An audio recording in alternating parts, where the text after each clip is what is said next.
வணக்கம். இன்னைக்கு பார்த்தீங்கன்னா அரசாங்கம் வந்து நிறைய சட்டங்கள் போடுறாங்க. குழந்தைங்க படிக்கணும், அது பெண் குழந்தைகள் குறிப்பாக நிறைய படிக்கணும், அவங்க மேலே வரணும், அது நிறைய விஷயங்கள் சொல்கிறாங்க. அவங்களுக்காக நிறைய சலுகைகள் கொடுக்குறாங்க.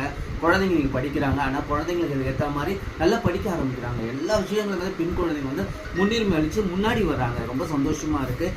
நம்மளோட ஸ்டெப் முன்னாடி வர்றதை பார்க்கும்போது அவ்வளோ சந்தோஷமாக இருக்குங்க.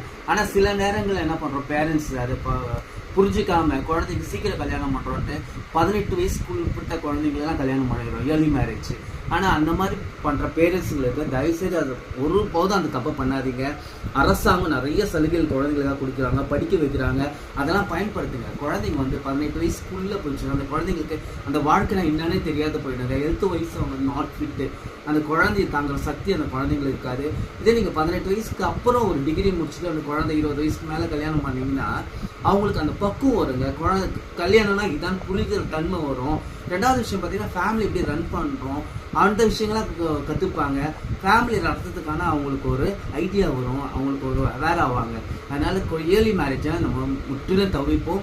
அது சட்டப்படி குற்றம். இது இப்போ நிறைய கிராமங்களில் இருக்க பேரண்ட்ஸ் இதெல்லாம் பண்ணிக்கிட்டு இருக்கோம். இதெல்லாம் தவிர்த்துருங்க. குழந்தைங்களை படிக்க வைங்க.